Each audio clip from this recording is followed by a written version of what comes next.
Assalamu alaikum friends. Welcome to 15th lecture of C++ programming course. Friends 14th lecture के and पे मैंने आपको ये प्रॉब्लम स्टेटमेंट शो की थी जिसमें हमने एक ये जो इवन नंबर्स हैं उनकी एडिशन करनी थी। ये प्रॉब्लम स्टेटमेंट अभी हम रीड करते हैं। Calculate the sum of even numbers for a given upper limit of integer। अभी देखिए इसमें हम यूजर से अपर लिमिट ले रहे हैं, यानी यूजर इसमें 1000 देगा तो ये फर्स्ट 1000 की जो एडिशन है वो कैलकुलेट करके शो करेगा। यूजर अगर इसको 1 लाख देगा तो फिर ये फर्स्ट 1 लाख जो है उनकी जो एडिशन है वो कैलकुलेट करके शो करेगा। Use modulus operator, arithmetic operator. ठीक है, तो इसमें हम फर्स्ट टाइम मॉड्यूलस ऑपरेटर जो है वो यूज कर रहे हैं, जैसे वो हमने स्टडी किया था अरिथमेटिक ऑपरेटर के दौरान मॉड्यूलस ऑपरेटर। तो ये हम मॉड्यूलस ऑपरेटर को अभी यूज करेंगे और इसमें देखिए हम इवन नंबर जो है सिर्फ उनका एडिशन करेंगे, और नंबर जो है वो हम जो है उनको स्किप कर देंगे, उनको हम कैलकुलेशन में एडिशन में नहीं लाएंगे। ठीक, तो हम अपने प्रैक्टिकल सेशन के लिए डेव सीपीपी में चलते हैं।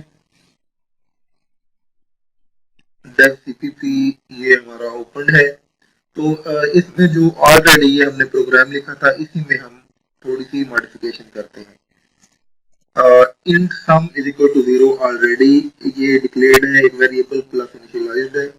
आपको पता है कि डिक्लेरेशन और इनिशियलाइजेशन क्या होती है। int sum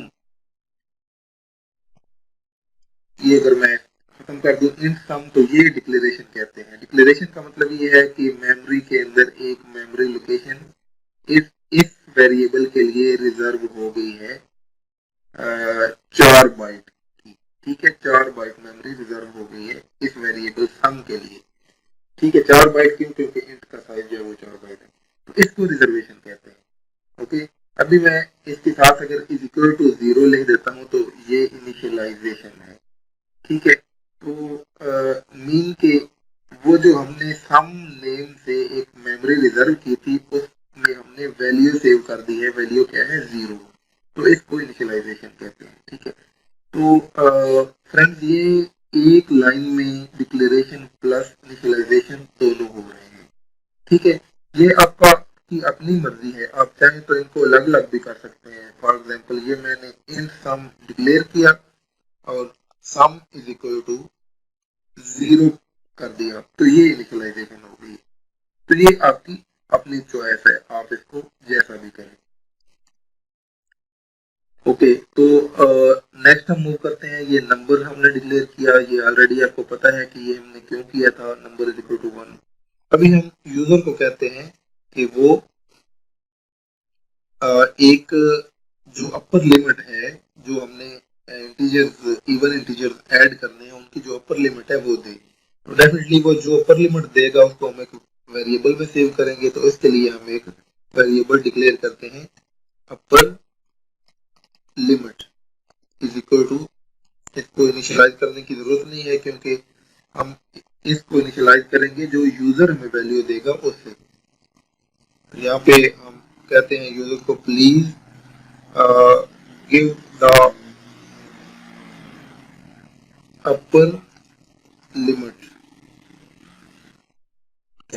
तो सी इन के जरिए मैं अपर लिमिट को जो यूजर देगा उसको अपर लिमिट वेरिएबल में सेव कर लेता हूँ। ओके, अभी व्हाइल लूप के अंदर ये होगा कि जो मैं कंडीशन लगाऊंगा वो नंबर से लेकर, नंबर यानी कि 1 है, तो ये नंबर जो है वो 1 से स्टार्ट होगा और अपर लिमिट तक जाएगा। अपर लिमिट जो यूजर ने दी होगी, अगर उसने 1000 दी है तो ये 1000 तक जाएगा, उसने 1 लाख दी है तो ये 1 लाख तक जाएगा। ओके, तो व्हाइल लूप के अंदर हम अभी क्या करेंगे, व्हाइल लूप के अंदर हर इटरेशन में हम ये चेक करेंगे कि क्या जो नंबर है वो ऑड है या इवन है। ठीक है, क्योंकि हमने सिर्फ इवन नंबर को ऐड करना है, ऑड नंबर को हमने ऐड नहीं करना। तो यहाँ पे हम इफ स्टेटमेंट लगाएंगे। इफ स्टेटमेंट में हम ये, आपको पता है कि जो मॉडुलस ऑपरेटर है वो हमें रिमाइंडर, जो रिमाइंडर आता है वो शो करता है, जबकि जो डिवीजन ऑपरेटर है वो हमें डिवाइड करने के बाद जो रिजल्ट आता है वो शो करता है। फॉर एग्जांपल इसकी मैं आपको यहाँ पे डेमोन्स्ट्रेशन दे देता हूँ कि अगर आप 5 डिवाइडेड बाई 2 करते हैं, ठीक है, तो ये चूंकि डिवीजन हो रही है तो इसका रिजल्ट आएगा 2, ठीक है, और इसका जो रिमाइंडर है वो 1 आएगा, या इसका पूरा रिजल्ट जो है वो आप 2.5 कर सकते हैं, ठीक है। और इसी तरह अगर आप 5 मॉडुलस 2, ये मॉडुलस का साइन है, मॉडुलस 2 आप करते हैं तो इसका जो रिजल्ट है वो आएगा 1, ठीक है। 1 कैसे आएगा, क्योंकि 5 को जब 2 पे आप डिवाइड करेंगे तो 2 इंटू 2 4 और एंड पे 1 रिजल्ट आ जाएगा। तो अगर आप यहाँ पे इवन इंटीजर लें, मीन के 2 एंड मॉडुलस 2 करें तो इसका क्या आएगा रिजल्ट 0। इस तरह अगर आप 4 मॉडुलस 2 करें तो रिजल्ट क्या आएगा 0। 6 मॉडुलस 2 करें तो रिजल्ट क्या आएगा 0।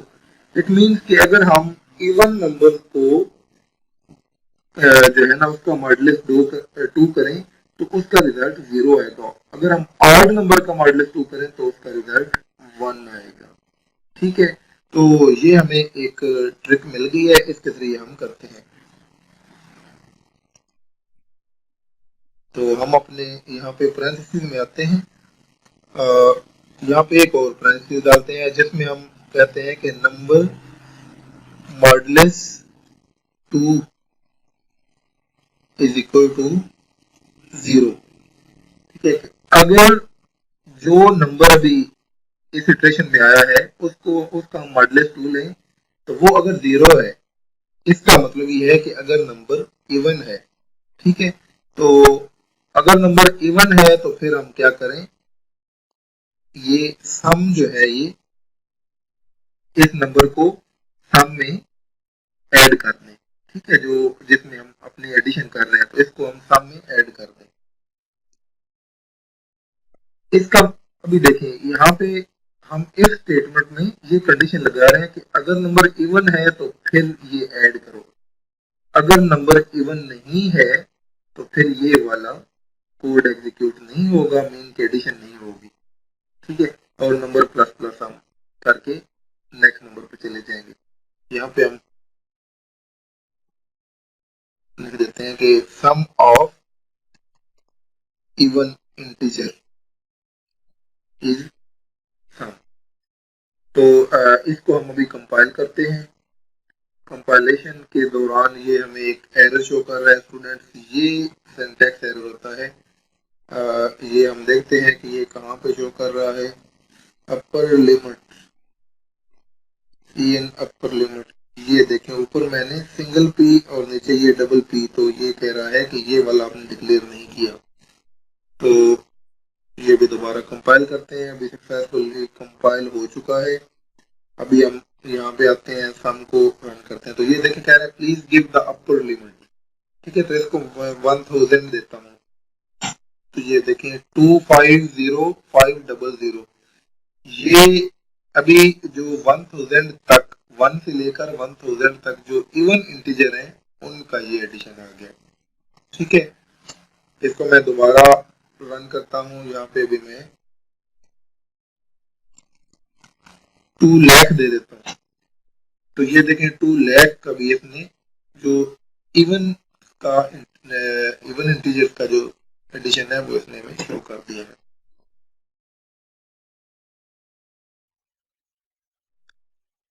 तो फ्रेंड्स आज के लेक्चर में हमने ये प्रॉब्लम स्टेटमेंट इसको कोड किया और कंपाइल किया।